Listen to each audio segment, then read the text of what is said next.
everybody, it's Maya. Let's jump right in. This is video 2 out of 4 and we're on module 9. We just covered the aura in the last video and now we are jumping into the chakras. Now, speaking of chakras, there's two different ways that I noticed that people pronounce that word. And the popular way that people pronounce it is chakra, like SH, chakras.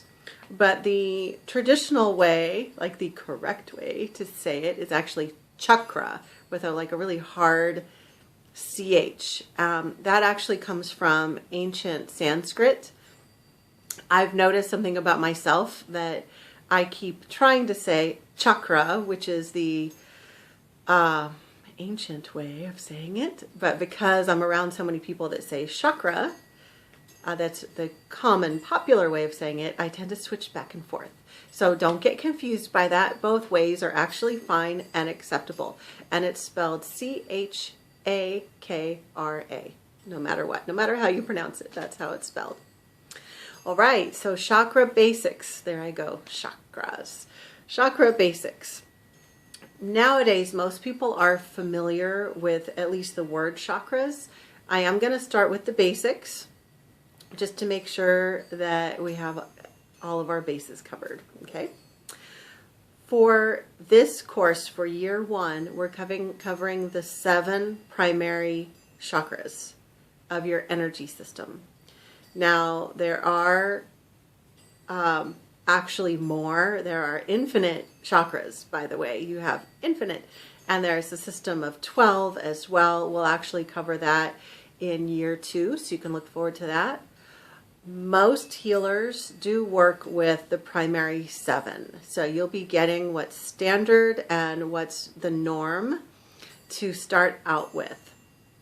These 7 primary chakras are actually like wheels of light. They're actually more like a vortex of energy, like a little gentle tornado, and it's like a funnel shape. And so I'll use my throat as an example so you can see. So there's like a gentle vortex of energy in front of my throat, and then also it's not just in the front of your body, but it's in the back of your body as well. So it actually spins clockwise. And, but when you're looking at it from behind, it looks like counterclockwise. So I'll talk about that in the 4th video, but it's spinning. So think about the front for now, just so you don't get too confused. We'll focus on the front of the body, but just for now, acknowledge and recognize that you have these energies that are actually through the front and the back of your body. And, so just have that acknowledgement. So the first chakra, I want you to look at your picture that you should have clicked on and downloaded. So most pictures show like a little disc of light or like a little circle or maybe like a beautiful geometric shape. But a real chakra doesn't look like that. It's actually a live, moving vortex of light. So just know that you don't have like a blue circle right here. It's a big vortex, okay? So we usually start with the lowest chakra, the first chakra, and then we move up the body as we balance them. And for this video, I am going to just introduce you to each one, but in the next video, we are going to go through an awareness exercise. So now I also want you to have the handout that lists all of the chakras and has a description of each one. We're going to start with the root chakra, which is also called the base chakra. It's the first chakra in your primary chakra system. And I want you're probably sitting down as you're watching this. I want you to think about where you're meeting the chair. If you're sitting up nice and tall. So think of the area that's below your tailbone and below your pubic bone a little bit below where you're sitting, that is where your root chakra is. And remember, it's this vortex of light. The root chakra and the crown chakra above your head, they both are horizontal, meaning that they're parallel to the floor. So they're spinning like this. The chakras that go up your body here are actually vertical, which means that they are which means that they are parallel to the wall. So thinking of like a clock on the wall, your throat chakra, for example, it's not this way like your root chakra, it's actually this way, vertical. So it goes this way, okay? So the root chakra, if you were to imagine a vortex of light spinning, or even like a pinwheel, or a little ceiling fan or something that's parallel with the floor, and the color that's associated with this chakra. So if someone's clairvoyant, if they can see energy, they'll usually see the color red. So that's the color that this chakra usually shows up as. And if you have a balanced root chakra, then that means that you are grounded, you have a feeling of belonging in the world, you are trusting, independent, alive, with vitality, and poised. But if this is an overactive chakra, then you might be showing up in the world as bossy, domineering, you have a big ego, greedy, violent, or cunning.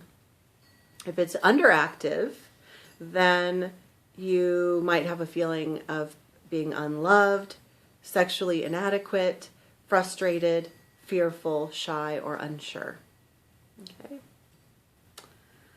All right, so we're going to move through the information. I'm just going along the handout. So if you have the handout, I want you to look at this, and as we're going through it, think about, you can even make little check marks or make little notes if you feel like you have an imbalance in that chakra. Okay. And now we move up to the sacral chakra, which is the second chakra. It's actually located between the belly button and the pubic bone, in front of the lower abdomen. And then remember, it's also on the back side of your body, so it would also be extending from your lower back. And this chakra is usually perceived as orange.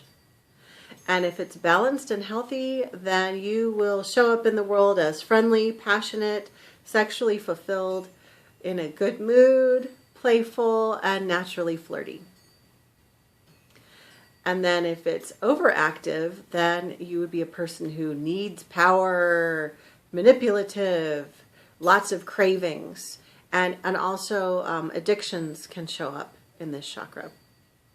If it's underactive, then you might be shy, guilty, afraid to interact, feeling lost, overly concerned about what others think about you.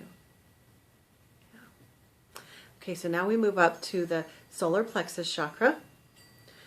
This is in the upper abdomen, so above the belly button and below the chest, and then also the mid-back. Okay, this chakra is associated with the color yellow, and if it's balanced, then it will be expressed by having respect for yourself and others, being confident, outgoing, a good problem solver, calm, and having good integrity. And then if it's overactive, then you might be judgmental, stubborn, critical, or a bully. Okay.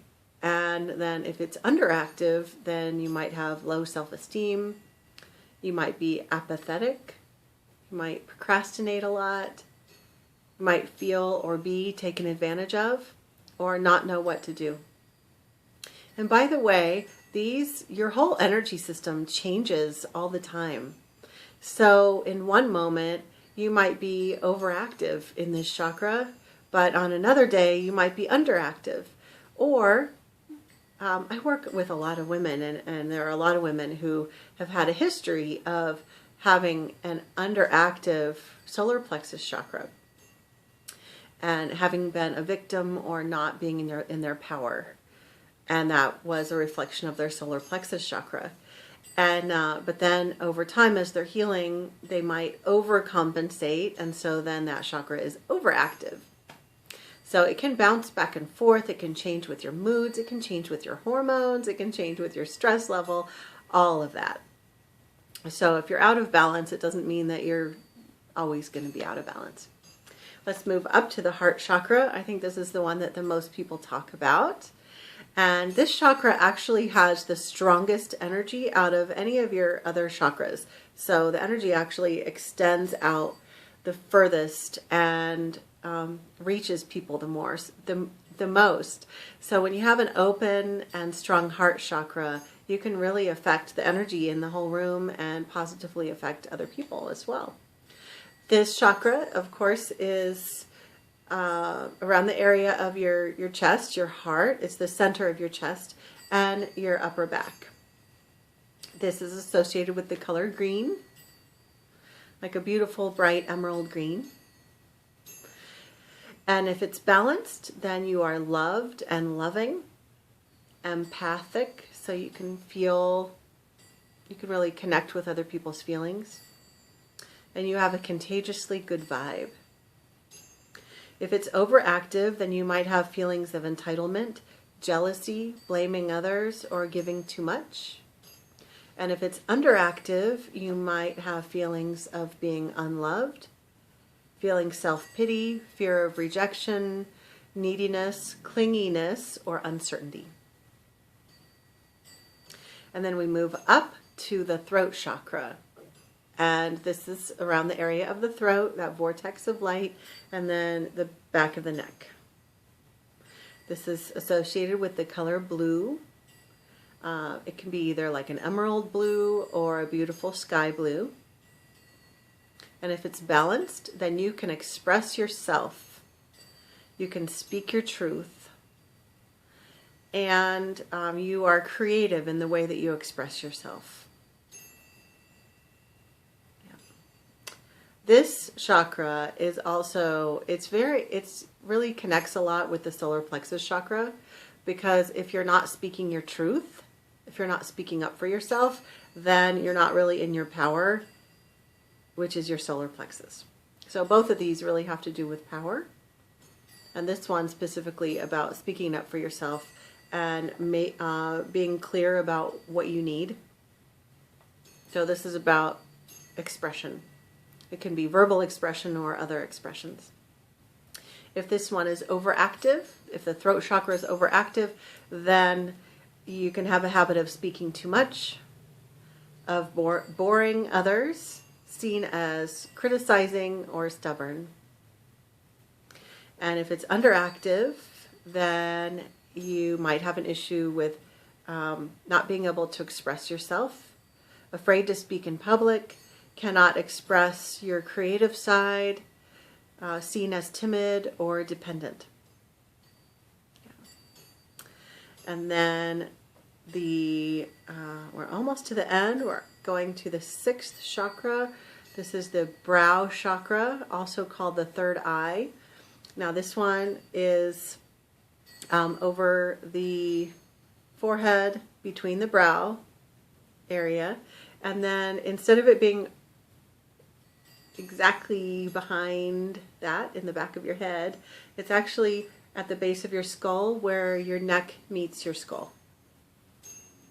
Okay, so that is associated with the color indigo, which is like a deep purpley blue, like a blue jeans kind of color, dark blue jeans. If it's balanced, then you are intuitive, charismatic, you can meditate, you know your purpose, and you are seen as wise. And then if it's overactive, then you might be spaced out, lost, worrying, seen as living in a fantasy world. If it's underactive, then you can't see the bigger picture. You can be easily influenced. You're confused about your purpose, or you have a lot of self-doubt. And then the crown chakra, that is the one that's above the top of your head. And it is like the root chakra, it is parallel with the floor. So instead of this way, it's this way. Okay? And it's associated with either a beautiful violet, purple, or white. When I clairvoyantly see the crown chakra, it's often such a high vibration, like purple. It's such a light violet that it's turning into white. So that's what it looks like to me. This is a very high vibration. That's why actually each color that we've gone through, colors, everything is vibration. So color is vibration. Each color has a different vibration. And the root chakra being red, it's not a bad vibration. It's just like a slower vibration. It's more physical vibration. And then the violet white being at the crown chakra, that's a much higher vibration, and because of that, it's a more spiritual vibration, which of course makes sense because this is your connection to your inner wisdom. It's your connection to your spirit guides and to God, to the divine. If it's balanced, then you experience joy, connection to your source, while still being aware of your individuality. You are wise and you are compassionate. If this chakra is overactive, then you might be addicted to spirituality. And it's really hard to imagine how that could be a bad thing, but there are people who do what's called spiritual bypassing, which is where they're in complete avoidance of their physical body or emotion, their actual real emotions, and they're just living up here in la la land and just only working in the spiritual, and they've totally disconnected from their physicality, really. I mean, they're still here, but they've checked out. And there are people who do that. So if it's overactive, they might be addicted to spirituality or participating in spiritual bypassing activities. Or they could crave attention, needing to be popular, or over erotic imagination. If it's underactive, then you might feel or be misunderstood, can't have fun, unaware of, or denying your spiritual connection. So this list, this list of the chakras, there are many different lists out there as far as the different meanings and what each chakra means. This list that I've given you is pretty standard, and you might find some additional things out there. If you're looking online, you'll see that there are slight variations and additional things that you can add to the list. And as you work with your chakras, you will become comfortable with your own interpretations of what each chakra represents. But now you have the basics. And now that you have an understanding of what each of these chakras are, we are going to work on, in the next video, doing a self-awareness exercise. And then after that, I'm going to teach you how to balance your chakras. So I'll see you in the next two videos. See you soon. Bye.